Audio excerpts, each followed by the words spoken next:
위에 올라온다고 하는데도 지나갔는지 모르겠는데 여전히 날씨가 덥습니다.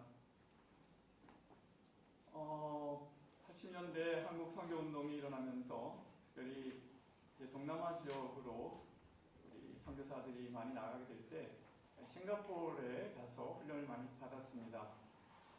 제가 재밌는 얘기를 들었는데 특별히 OMF 선교사 싱가포르에 그 훈련원이 있었기 때문에 ATCI인가 지금은 없어졌지만 상당히 많은 선교사들이 싱가포르에서 훈련을 받았는데 우리 한국 이제 선교사 후보생이죠.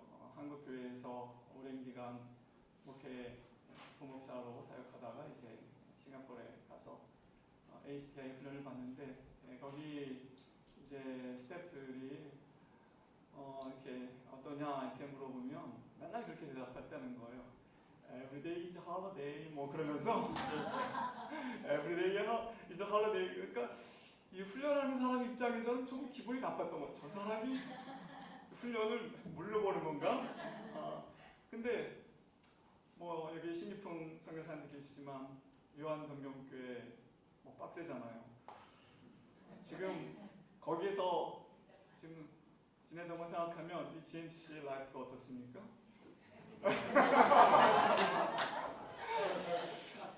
Everyday is holiday 그렇게 지금 말하고 싶을지 모르겠는데 그러나 GMTC 훈련은 서서히 달아오르는 끓는 물과 같다.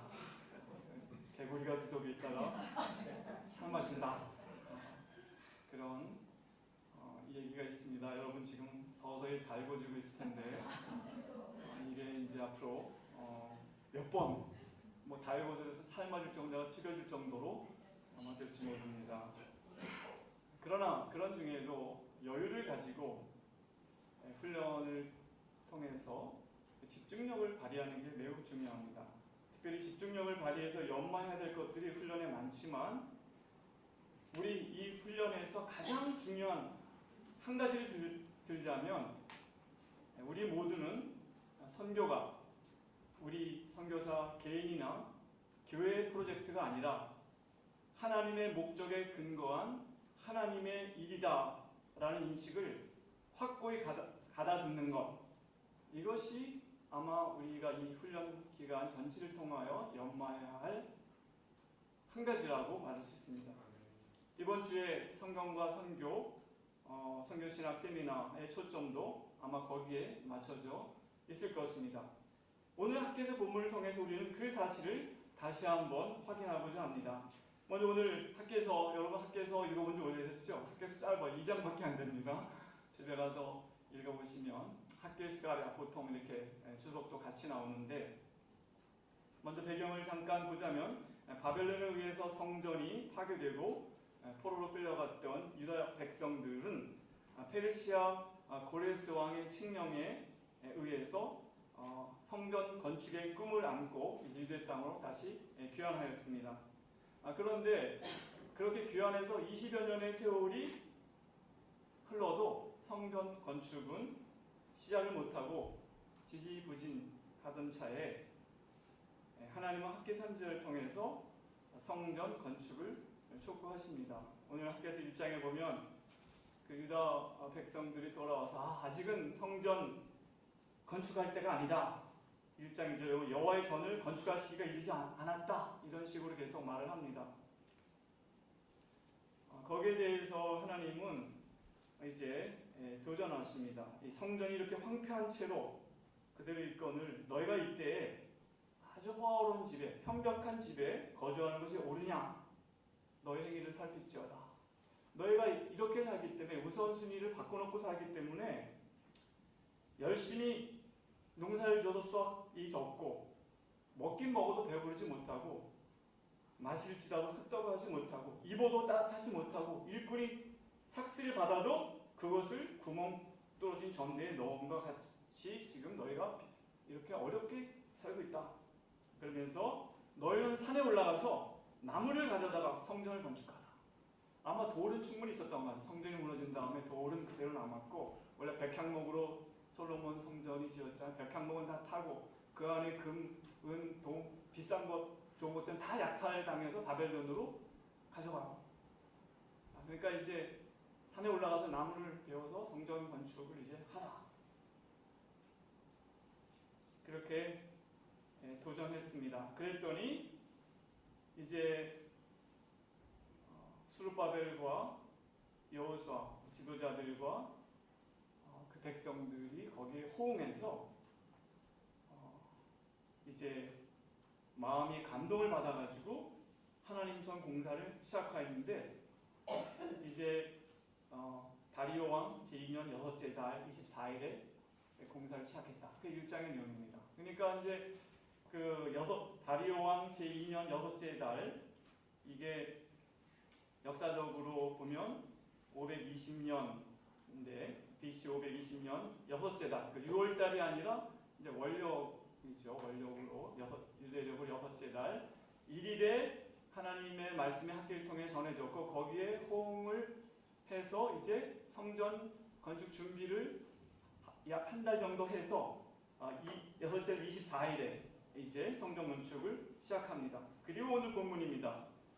2장 1절 일곱째 달, 곧 그 달 21일에, 그러니까 이제 성전 건축을 시작해서 약 한 달 정도 지난 시점에 이제 두 번째 말씀이 학기를 통하여 전달되는 것입니다. 오늘 본문은 이제 성전 건축을 시작한 지 한 달 정도 지난 시점, 즉 일곱째 달 21일에 일곱째 달은 7월 달이 아닙니다. 여기 제가 PPT 좀 준비해 왔는데요. 그 전에 다른 PPT 하나 먼저. 이제 우리가 페르시아 왕들에 대해 성경이 상당히 여러 명 얘기를 하고 있습니다. 고레스 왕에 대해서 그리고 그때 고레스 왕이 세스바알이라는 사람에게 성전 기구를 다 돌려주면서 돌아가게 했죠. 고레스 왕의 아들이 케미세스인데 BC 530년부터 522년까지. 근데 얼마 못하고 죽고 이제 다리우스라는 이 고레스의 후손이 아니라 그 장군 중에 하나가 이제 왕이 됩니다. 522년부터 486년인데 이때 학계와 스가랴 활동기인데 이 다리우스가 그 유명한 마라톤 전쟁을 그리스와 벌여서 거기서 패배하게 되죠. 이때 다리우스 왕이 다윗 가문의 수룹바벨을 총독으로 세워서 그리고 사독 가문의 여호수아와 함께 이제 이 성전 건축을 하게 하는 것입니다. 또 우리는 에스더 왕비의 남편 아하수에로 다리우스의 아들이고요. 그래서 아버지가 못 이룬 전쟁을 일으켰다가 살라미스 해전에서 제2차 그리스 페리스 전쟁에 또 패합니다. 그리고 이제 그 아들이 니에미아가 이제 활동했던 시기의 왕 아닥사스다, 이렇게 우리가 성경에 나와 있는 페르시아 왕들이고요. 쭉 이 아케메니스 왕조가 마지막에 알렉산더에게 정복을 당해서 BC 334년에 이제 멸망하게 됩니다. 그 후에 이제 그 페르시아 지역에는 파르티아 왕조, 우리 사도행전에 바데 사람이라고 나와 있습니다. 바데, 그 오순절에 올라왔던 바데인, 그 다음에 파르티아 다음에 이제 사산 왕조로 페르시아, 고대 페르시아가 이어지고 그 뒤에 이제 이슬람이 정복을 하고 현재 이란 연결되지만 하여간 고대 이렇습니다. 어쨌든 굉장히 익숙한, 그러니까 성경에 나와 있는 페르시아 왕들 우리가 생각보다 많이 알고 있습니다. 지금 다리우스 시기고요. 이 다리우스 시대에 이집트로 정복하고 또 인더스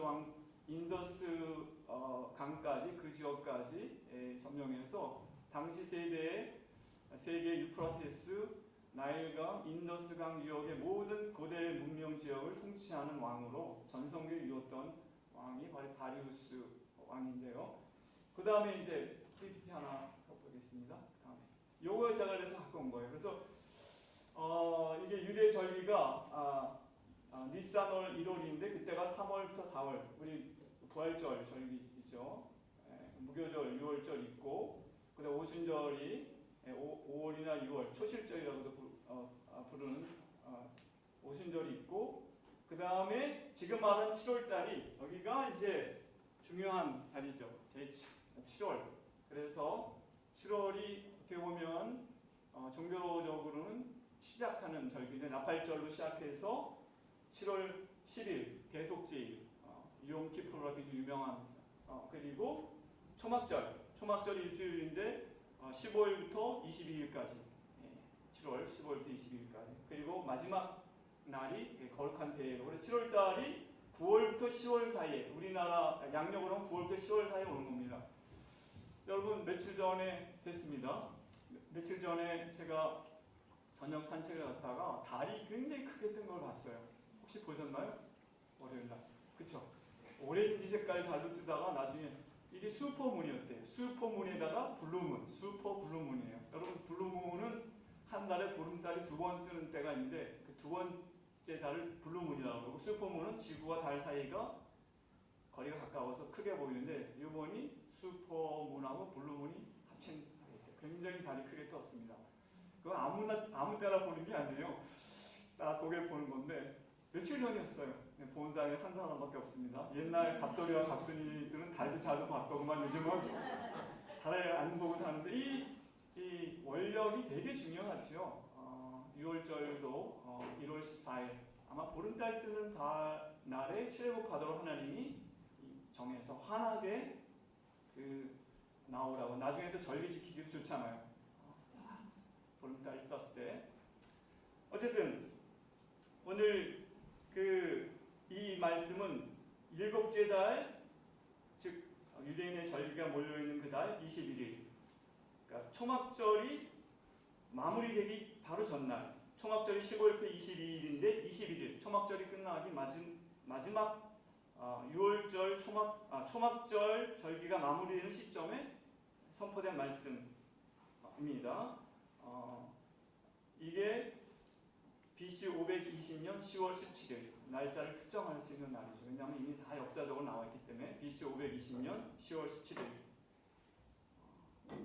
오늘 학계 2장 1절로 9절 말씀을 제가 이렇게 한번 요약해 보겠습니다. 여러분 오늘 강해시큐티 월요일에 시작했을 텐데 요약이 중요하다는 말씀 다 들으셨을 거예요. 바벨론에서 유다 땅으로 귀환하여 파괴되었던 성전을 재건하려는 유대의 남은 자들 하나님의 연단을 받아 정결하게 된 자들을 이사야서의 남은 자에 대한 얘기가 나오는데 남은 자들이라는 표현이 오늘 나옵니다. 남은 자들 공동체는 많은 실제적인 난관들에 직면하면서 의기소침해져 있었다. 성전 건축을 막상 시작했는데 굉장히 어려웠던 거예요. 우선 재정적으로 예전에는 솔로몬이 온 국가의 전성기 때 온 국가의 재정과 모든 좋은 걸 동원해서 건축을 막 했는데 이제는 다 무너진 돌을 치워가면서 그걸 짓고자 하니까 굉장히 힘들고 재정도 아직도 식민지 안에 유대의 땅이라고 나와 있지만 페르시아의 한 서쪽 경계의 예후시라고 불리는 그 지역에 그냥 식민지 사람으로 살면서 그 부족한 것을 가지고 지려고 그러니까 또 하나는 이제 에스라서나 이런 데 보면 나오지만 주변의 민족들이 성전 건축을 굉장히 경계하고 자꾸만 페르시아에다가 이 사람들이 이상한 짓을 한다 계속 투서를 보내고 그렇게 하기 때문에 굉장히 심리적으로 두려움도 많고 하는 그런 의기소침 막상 시작은 했는데 한 달 정도 해보니까 너무 힘든 거죠. 그랬을 때 하나님께서는 학계 선지자를 통해 성전 건축 프로젝트가 하나님 자신이 일이라는 사실을 일깨우시며 유다 백성들이 그 일에 참여하는 것을 기뻐하며 함께 하겠다고 위로하고 격려하는 말씀이 오늘 나와 있습니다. 4절 5절에 보면 여호와가 이르노라 스룹바벨아 스스로 굳게 할지어다 여호사닥의 아들 계산 여호수아야 스스로 굳게 할지어다 여호와의 말이니라. 이 땅 모든 백성아 스스로 굳게 하며 굳세게 하라는 말을 3번이나 반복하게 하시면서 스스로 굳세게 하여 일하라. 염려하지 말고 두려워하지 말고 일하라. 이렇게 하나님 말씀하시는 것입니다. 특별히 5절에 보면 너희가 애굽에서 나올 때 출애굽 사건을 하나님이 말씀하십니다. 굉장히 여기 재미있는 5장 6절 출애굽과 연결되는 사건인데, 출애굽에 우리 출애굽해 보면 시내산에서 하나님과 이제 백성이, 이스라엘 백성이 언약을 맺고 곧바로 그 뒤에 이제 모세가 성막을 짓는 어떤 그런 것에 대한 지시를 받으러 산에 올라가 있습니다. 그런데 그 산에 있는 동안에 이제 금송아지 사건이 벌어지죠. 모세가 죽은 모양이다, 안 내려온다. 그래서 금송아지를 만듭니다. 굉장히 그 출애굽기에 보면 그 25장부터 쭉 이게 마지막 출애굽기 그 마지막 40장까지 이 성막 짓는 일이 쭉 관련된 일이 나옵니다. 사실은 이제 산에 25장부터 31장에 모세가 언약 백성을 대표해서 하나님 앞에 나아가서 성막을 어떻게 지어야 될 것 지시를 받는 가운데 이제 하나님이 내려가라, 이 백성이 부패하였다. 와 보니까 금송아지를 짓고 거기 난리를 법석을 떨고 있는 걸 보고 모세가 이제 돌판을 집어던지고 그 금송아지를 갈아서 물에 풀어 다 마시게 하고 그리고 그 우상 숭배자들 칼로 죽이고, 그러면서 다시 하나님 앞에 올라갔을 때 너무 마음이 처참하고 하나님도 내가 이 완고한 백성들과 함께 가지 못할 것 같다. 그래서 모세가 대표해서 하나님 앞에 이 백성을 위하여 간구하는 장면이 나와. 그때 하나님이 모세의 말을 듣고 그래, 내가 너와 함께하고 너의 부탁대로 이 백성과 함께하겠다 하는 말씀을 하십니다. 사실 그렇게 해서 결과적으로 이제 성막이 완성되는 것이 출애굽기에 나옵니다. 저는 이 장면을 생각할 때 요새 축복하노라는 그 찬양 결혼식 때 주로 많이 부르고 그 다음에 뭐 다양한 상황에서 부르고 다양한 버전들이 있더라고요. 그게 바로 이 모세가 하나님을 만나서 간구했을 때 하나님이 말씀하셨던 걸 곡을 붙여서 작사는 조은하 교수가 해석한 건데 이런 내용이죠. 나의 은총을 입으니여 너를 아노라, 너의 이름을 내가 아노라, 나를 사랑하는 이여 함께 가노라, 내가 친히 함께 가노라, 내가 너로 편케하며 나의 모든 선함으로 너의 앞을 지나며 나의 이름으로 너를 지키리다. 나의 은총을 입으니여 나의 사랑을 아느니여 내가 너를 축복하노라. 뭐 신랑 신부를 축복하는 말이기도 하지만 그게 원래 모세를 향하여 하나님이 하신 그 말씀, 그리고 이스라엘 백성을 버리지 않고 너의 간구대로 내가 너희를 떠나지 않고 함께하겠다 하는 그 약속을 주셨던 그것. 지금 이 하나님의 심판을 받아서 성전이 파괴되고 왕이 끌려가고 백성들이 흩어지고 바벨론으로 갔던 이들, 그러나 이제 하나님의 은혜로 다시 돌아와서 거주하지만 여전히 마음은 우리는 망한 백성이다. 하나님이 우리를 떠나시고 성전이 에스겔서에 보면 성전이 파괴될 때 하나님의 성령이 그 떠나는 것을, 이스라엘 땅을 떠나는 걸 보았었는데 이 성전도 없고 이제 막상 시작하려고 보니 어렵고 이런 가운데 있는 이들에게 하나님이 출애굽에 그렇게 금송아지를 만들어서 나를 배반했지만 내가 그들을 다시 돌이키게 해서 자원하는 마음을 줘서 성막을 완성하게 했던 것처럼 너희가 이 의기소침해질 상황 속에 있지만 내가 너희와 함께하니 힘을 내서 이 성전을 건축을 완성하라, 이런 말씀을 지금 하고 계시는 것입니다. 결국 본문에서 학계 선지자는 그 옛날 출애굽 시절의 모세같이 하나님께서 성전 건축에 필요한 것을 주권적으로 공급하실 것이며 7절 8절에 보면 내가 모든 나라를 진동시킬 것이며 모든 나라의 보배가 이르리니 내가 이 성전의 영광에 충만하게 하리라. 은도 내 것이요 금도 내 것이다. 이것은 이제 다리오 왕에게 보고서가 올라가고 막 투서가 올라가고 그랬는데 다 고레스 왕의 조서를 다 검토해 본 다음에 다리오가 페르시아의 재물들을 보내면서 지원할 테니까 계속해라, 이런 허가가 곧 떨어지죠. 그 이전에 아마 학계가 지금 곧 이런 일이 있을 것이다 한 예언이 거기 있었던 것이죠. 하나님께서 모든 것을 주권적으로 공급하실 것이고 완성에 이르게 할 것이라는 약속으로 백성들을 독려함으로 마침내 성전 건축은 4년간에 걸쳐서 완성이 됩니다. 516년에 완성이 되는데 그것이 솔로몬 성전이 파괴된 지 70년 만에 완성이 되므로 예레미야가 말한 대로 70년 만에 성전 재건이 이루어지는 것입니다. 오늘 본문을 통해서 학기 시대 바벨론에서 귀환하여 성전 재건 프로젝트에 참여하는 유대인 공동체에게 하나님의 인지와 일하심을 믿고 용기 있게 책임을 감당하라고 하신 바로 그 하나님께서는 21세기를 살아가는 우리에게 다음과 말씀하십니다. 성교가 하나님의 프로젝트임을 확신하고 너에게 맡겨진 사명을 용기 있게 감당하라. 하나님이 이렇게 말씀하십니다. 사실 우리가 모두 느끼다시피 우리가 처한 상황은 녹록지가 않고 우리를 의기소침하게 만들고 있습니다. 최근에 제가 호프에 원고를 낸 게 나와서 여기 호프에서 많이 갖다 놔 읽어보실지 모르지만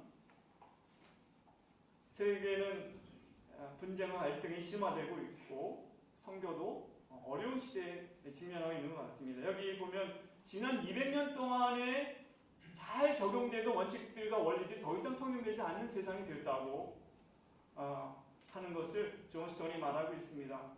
특별히 저도 지난 세기에 선교사 나갔었는데 19세기 말에 개신교 선교들이 크게 일어나고 열심히 우리도 그런 그 맥락에서 20세기에 선교등에 참여했었는데 20세기에 들어오면서 뭔가 달라졌다는 것을 감지하고 있는 것이죠. 존 스톤에 의하면 1981년부터 2001년까지가 20세기 말 그 시기가 세계적으로 가장 많은 기독교 모임이 만들어진 시기였다는 거예요. 1990년대에 복음주의 그리스도인이 세계적으로 1억 명 이상이 증가했다는 거예요. 1990년대. 보면 곳곳에서 선교가 진행되고 선교 대회도 많이 열리고 뭔가 목표가 뚜렷하고 미전도 정도 24,000명인데 그 중에서 12,000명 중에 미전도에 복음화하면 세계 복음화 끝날 것이 이런 가시적인 목표도 세우고 여기 성경 번역성경도 있지만 몇 개 족속에 아직 성경이 번역되지 않은 그것만 끝내면 창세기부터 요한계시까지 끝나면 하나님의 성경가 끝날 것이 이런 가시적인 목표를 제시하면서 으쌰으쌰 했죠. 아마 여러분들도 다 그런 것에 참여해서 선교했을 것입니다. 19세기가 위대한 세기였다 하면 한국 교회 선교운동에서는 1990년대가 그야말로 아주 강력한 그런 낙관주의, 부흥의 흐름을 타던 때였습니다. 그런데 1980년부터 2020년 그 어간이 전 세계적으로 보면 아주 좋은 시기였다는 거예요. 세계화가 진행되고 인플레이션은 물자가 막 왔다 갔다 하면서 인플레이션은 퇴조하고 금융시장은 이자율을 쌓아서 호황을 누리고 그런데 그런 시대는 끝났다. 태평양 때는 끝났다. 다시는 그런 때는 돌아오지 않을 것이다. 인구적으로 봐도 2019년이 전 세계적으로 소비의 정점이었다는 것입니다. 인구 구조면에서 대량 소비를 견인하던 경제와 수치 물량이 절정에 이르는 게 2019년입니다. 그 해 역사상 최초로 65세 인구가 전 세계적으로 5세 이하의 연령층보다 더 많다는 거예요. 이제 늙은이들이 많아진 세상이에요. 우리나라도 그렇잖아요. 저도 지하철 공짜로 탄 지공고사가 됐는데 탈 때마다 좀 미안한 마음을 갖고 타고는 있습니다.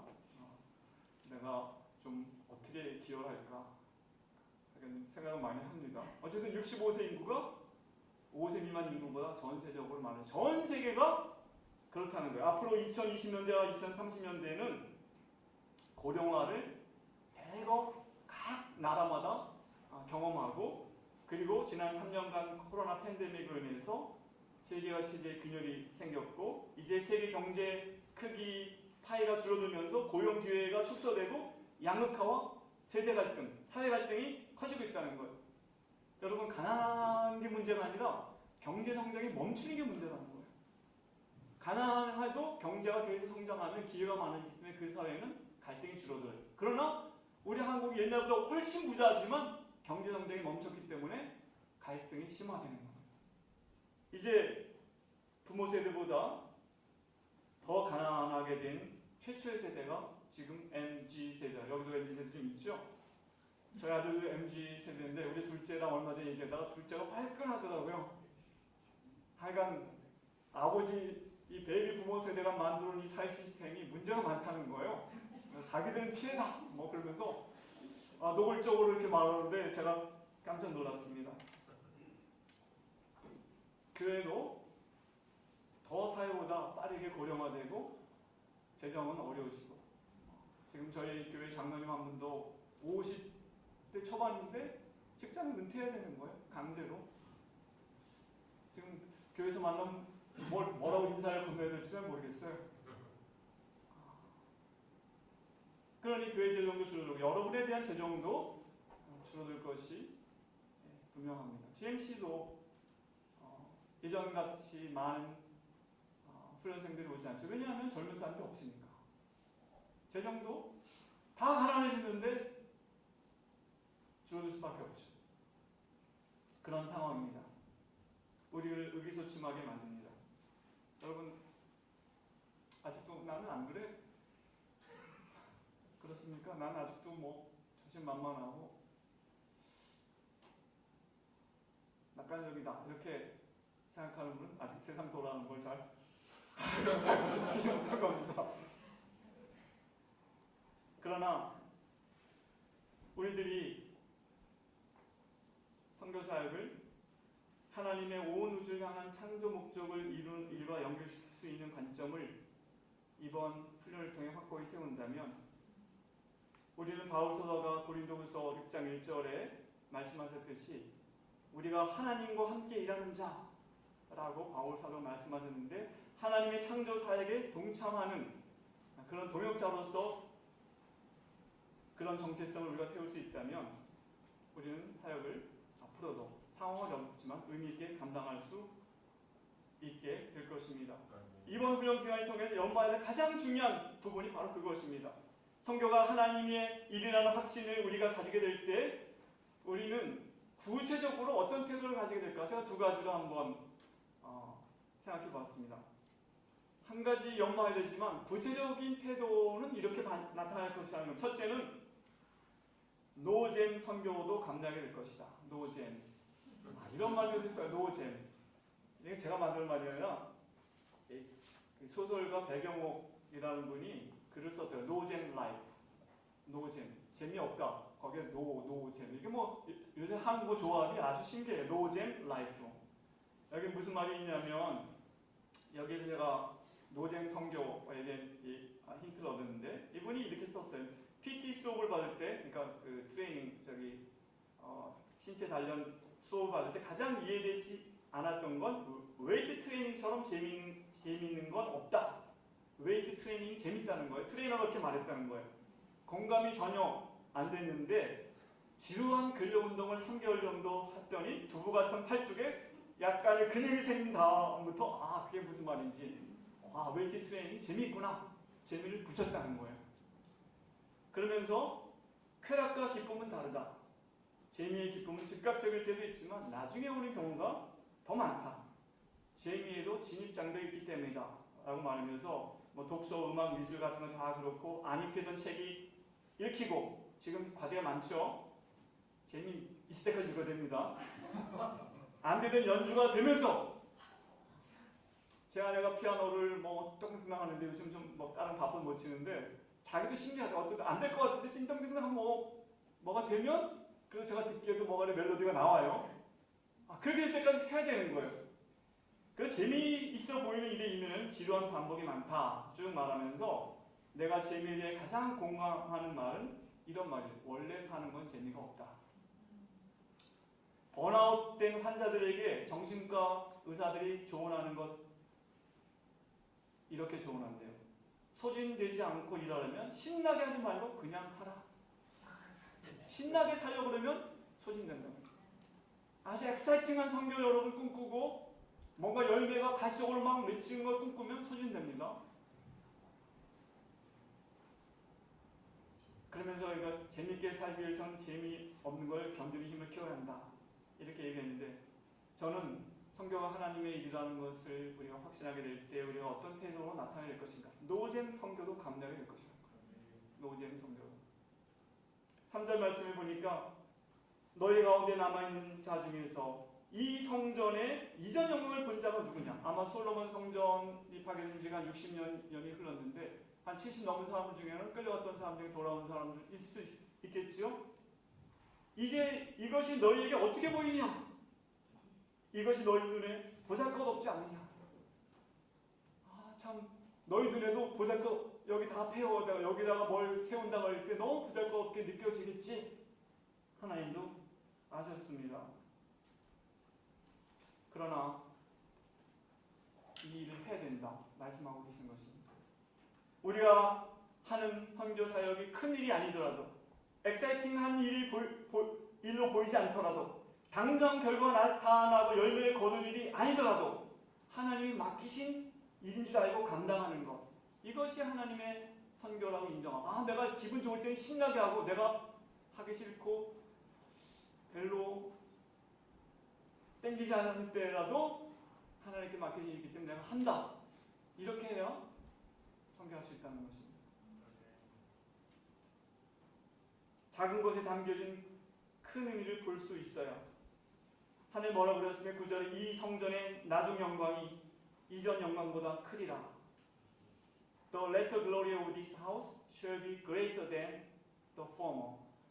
이거는 이 성전, 하나님의 집, 똑같은 하나님의 집, 솔로몬 성전의 자리에 똑같은 장소에 짓는 이 같은 집입니다. 하나님의 집에 영광이 임하는데 그 영광이 이전 것보다 더 크게 될 것이다, 이렇게 말씀하셨습니다. 신학적으로 표현하자면 우리는 현재 사역을 종말론적인 관점에서 큰 그림과 연결시켜보는 그런 사역을 감당하는 훈련을 해야 된다는 것입니다. 내가 하는 일이 되게 작지만 이것이 궁극적으로 하나님의 나라와 어떤 연관이 있다는 것을 연결시킬 수 있는 능력을 갖는다면 우리는 지속할 수 있습니다. 일상적인 삶과 사역에 재미를 붙여야 합니다. 여러분, 이제 옛날처럼 선교사 하면 와 훌륭한 일 하시네요, 그런 사람 없습니다. 사회에서는 말 것도 없고 교회 안에서도 선교를 아주 시들하게 생각하는 분위기가 많습니다. 그리고 교회들도 한때 부흥을 따라서 막 하는 것 같은데 이제는 제일 먼저 선교비부터 교회가 어려우면 끊는 상황입니다. 그러나 그렇게 우리가 격려받지 못한다 할지라도 이것이 하나님의 일이라고 믿는다면 노잼 선교도 우리는 할 수 있습니다. 마가복음 4장 26절 29절 예수님 말씀하셨습니다. 또 이르시되 하나님 나라는 사람이 씨를 땅에 뿌리는 것 같으니 그가 밤낮 자고 깨고 하는 중에 씨가 나서 자라되 어떻게 그리 되는지 알지 못하느니라. 땅이 스스로 열매를 맺되 처음에는 싹이요 다음은 이삭이요 그 다음은 이삭의 충신한 곡식이라. 열매가 익으면 곧 낫을 대나니 이는 추수때가 이르렀음이니라. 사람이 땅에 씨를 뿌리고 어떻게 자라는지 그냥 자고 깨고 하는 가운데 그 씨가 자라서 싹이 나고 그 다음에 열매를 맺는 그 과정이 너무 힘들었다는 거예요. 우리는 우리가 보이는 것, 카운트하는 것 너무 적어서 보잘것없게 느끼지만 하나님이 그것을 어떻게 사용하셔서 열매를 맺게 하시는 그 신비한 사역이라는 것을 하나님의 사역을 인정하게 될 때 우리는 할 수 있습니다. 우리가 비록 거두지 못할지라도. 2023년에 미국 해병대 신병 모집이 차고 넘쳤대요. 미국도 군인들 모병이 잘 안 됩니다. 육해공군은 모집 정원을 채우기 위해 온갖 입대 보너스와 복무 인센티브를 약속하고 심지어 언어, 기술, 수학, 능력 테스트하는 그 시험 점수를 낮췄대요. 그래도 모병이 안 되는데 6만 5천 명을 모병해야 되는데 5만 4천 명만 지원을 했답니다. 근데 미국 해병대는 100% 이상 다 됐다는 거예요. 미국 해병대가 제시한 전략은 The few, the proud. 자랑스러운 소수. 이걸 이제 강조했다는 겁니다. 재정적 안정성이나 경력 개발 같은 것 대신에 용기, 규율, 소속감, 긍지, 도전 같은 무형의 가치를 내세우며 나를 위하여 싸울 자랑스러운 소수를 찾는다 하는 일관성의 메시지를 보냈을 때 거기에 지원하는 사람들이 왔다는 거죠. 여러분, 선교사의 가장 큰 이유는 뭡니까? 재정입니까? 중요한 얘기입니다. 건강입니까? 자녀 교육입니까? 불안한 미래입니까? 다 중요한 이슈이긴 하지만 저는 생각할 때 정말 이 선교가 내 생애를 들여서 헌신할 만한 의미 있는 일인가? 여기에 대한 퀘스천이 생길 때 다 힘들게 되는 것입니다. 고통도 의미가 있으면 견딜 수 있습니다. 그러나 무의미하다고 생각할 때 모든 것이 고통스러울 것입니다. 여러분, 자기 영혼에 빠지게 될 것입니다. 그러나 우리는 선교가 하나님의 일이라는 확신을 이번 훈련을 통하여 확실히 우리가 인식을 다진다면 우리 일상적인 삶과 사역을 꾸준히 감당하며 노잼 선교도 우리가 할 수 있을 것입니다. 두 번째로 선교가 하나님의 일하는 확신을 가지게 될 때 우리가 가지게 될 구체적인 두 번째 태도는 우리는 연합을 소중히 여기게 될 것이라는 것입니다. 4절부터 9절에 말씀합니다. 수르바벨아 굳세게 할지어다. 여호수아의 아들 데스랑아 여호수아야 스스로 굳세게 할지어다. 이 땅의 모든 백성아 스스로 굳세게 하여 일할지어다. 내가 너희와 함께하노라. 지도자들 수르바벨 총독에게 대제사장 여호수아에게뿐 아니라 모든 백성에게 하나님 동일한 3번 반복하시면서 결국 일하라. 함께 연합해서 일하라. 말씀하십니다. 굳세게 할지어다. 함께 일할지어다. 이렇게 말씀하십니다. 굉장히 저는 이번에 학계스가려서 요즘에 제가 공부하고 있는데요. 참 학계 제대로 제가 좀 처음 이렇게 보는구나 생각이 듭니다. 솔로몬 성전이 BC 960년에 봉헌됩니다. 7째 달에 아마 지금 학계와 비슷한 시기에 그 성전 봉헌이 이루어진 것이 왕상에 기록되어 있습니다. 그리고 400년 세월이 흘러서 520년에 같은 장소에서 같은 절기에 제2성전, 그래서 첫 번 성전, 솔로몬 성전 첫 번 성전이고 두 번째 성전은 수르바벨 성전이라고 그러죠. 제2성전이 이제 건축이 시작돼서 4년 뒤 516년에 완공에 이르게 되는데 이 수르바벨 성전은 나중에 헤롯 성전이라고 알려지죠. 헤롯이 더 크게 증축해, 예수님 때에 그 성전이 있었습니다. 계속 증축해가지고, 그리고 그 성전은 마지막에 AD 70년에 로마에 의해서 파괴되고 지금 그 성전이 있던 자리에 이슬람 바이도 모스크가 있죠. 그것 때문에 지금 계속 갈등이 이루어지고 있는데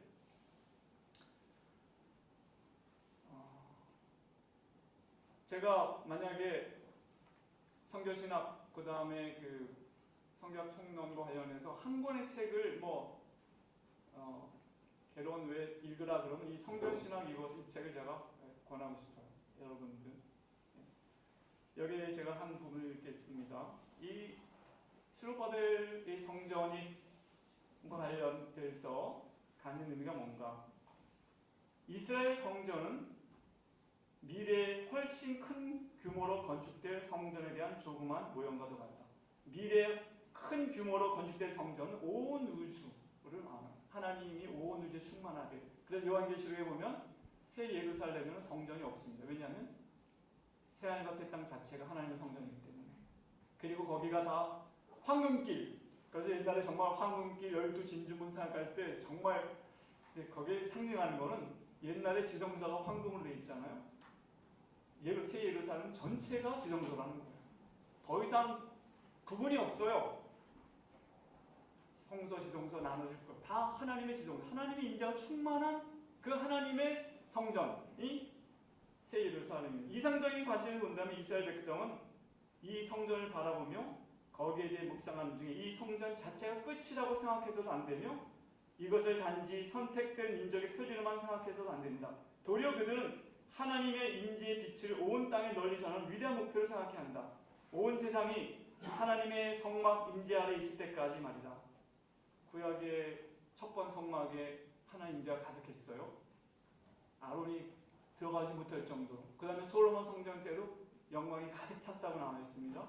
그리고 수르바벨 성전에도 하나님이 영광이 가득 찰 거라고 하나님 예고하셨고, 이제 우리가 알다시피 예수님께서 친히 성전에 계셔서 하나님의 영광이 그에게 머무셨고, 이제 교회가 성령의 전이되고 하나님의 영광이 거처하는 장소가 되는데 거기도 끝나지 않고 온 세상에 이 성전 하나님의 영광이 전파되고 그래서 온 인류 가운데 하나님이 함께 하실 수 있도록 하는 것이 선교, 그것이 마침내 새하늘과 새 땅으로 완성될 거라고 성경이 말한다는 거예요. 구약의 성전은 하나님의 특별한 계시적 지상 임재를 상징하는 지역적 거처였기 때문에 우주에 상응하는 성전의 상징적 의미는 온 땅에 가득한 하나님의 성막 임재 종말론적 목표를 가리켰다. 요한계시록이 설명하는 바는 바로 그 종말론적 목표다. 여러분, 이러한 하나님의 성교에 참여하는 우리는 나 홀로 분투함으로 그 성교를 이룰 수 없다는 것을 알게 됩니다. 또한 성교는 어떤 한 세대가 끝낼 수 있는 일도 아닙니다. 모세 시대에 성막을 짓고 솔로몬 시대에 성전을 짓고 수르바벨이 그 성전을 다시 재건하고 그리고 이제 그 성전은 파괴됐지만 예수님은 그걸 통해서 자신이 성전인 걸 보여주시고 교회가 하나님의 성전이 되고 그리고 교회에서 끝나는 것이 아니라 이 영광이 온 민족에게 모든 인류에게 퍼져서 하나님의 백성이 되고 그 가운데 인류 가운데 하나님이 거하시는 새하늘과 새 땅이 이루어지는 것으로 완성될 것을 말씀하고 있다는 걸 생각할 때 우리는 모든 하나님의 백성과 함께하고 우리 세대뿐 아니라 우리 이전 세대들이 해왔던 일과 우리 다음 세대들이 이 선교에 참여할 거라는 것을 인식하는 가운데 사역하게 된다는 것입니다. 주제넘지 않고 한때 우리 세대 세계 복음화 완성 좀 주제넘은 지금 보면 주제넘은 그런 구호들을 말할 수 있습니다. 우리는 우리 시대에 맡겨지는 우리의 책임을 그것이 크건 작던 비록 솔로몬 시대 같이 위대한 프로젝트 같이 보이지 않을지라도 수르바벨의 그 상황에서 하나님이 함께하는 가운데 그 폐허 가운데 성전을 재건하는 것 그들이 했던 일이고 우리는 지난 20세기 말같이 성교가 활성화된 시대가 아니라 어쩌면 우리는 성교의 불을 끄지 않고 아주 겸손하게 성교를 지속해야 될 사명을 특별히 여러분들 세대가 지금 지고 있다고 생각합니다. 그것을 또 하게 되고 그렇게 그것이 이어져서 주님 오실 때까지 하나님 나라가 완성될 때까지 그 일이 지속되는 것을 이해하며 선교해야 된다는 것입니다. 우리 선교는 우리 개인적 사업도 아닙니다. 단체 이름을 내기 위한 것도 아닙니다. 우리 선교가 하나님의 일이라는 확신을 가진다면 내가 있는 선교 현장에서 그리고 나의 현장을 넘어서 세계적으로 하나님의 백성이 연합해서 이 일을 이루어가는 것에 우리는 관심을 가지고 기도하고 참여해야 될 것입니다. GMC에서 하는 중보기도 사역도 그 일환이고 로잔 선교대와 같이 온 세계 그리스도인들 복음적인 그리스도인들이 모여서 또 서로 교류하고 하는 것도 다 그런 일의 일환입니다. 선교는 내가 하는 것보다 훨씬 큰 일이고 우리가 하는 우리 세대를 넘어서 창조부터 새 창조까지 하신 하나님의 일이고 거기에 우리는 작은 부분을 참여하게 되는 것입니다. 이제 말씀을 맺겠습니다. 이제 마지막 찬양을 부를 내용인데 이 찬양이 오늘 우리 이 메시지와 너무 정확하게 일치하는 찬양이라고 제가 느꼈습니다. 내게로부터 눈을 들어 주를 보기 시작할 때 주의 일을 보겠네. 내 작은 마음 돌이키사 하늘의 꿈꾸기 안에 주님을 볼 때 모든 시선을 주께 드리고 살아계신 하나님을 느낄 때 내 삶은 주의 역사가 되고 하나님이 일하기 시작하네. 모든 시선을 주께 드리고 전능하신 하나님을 느낄 때 세상은 주의 나라가 되고 하나님이 일하기 시작하네. 하나님의 선교를 인정하고 거기에 즐거이 참여하는 여러분들 되시기를 주의 이름으로 축원합니다. 이 찬양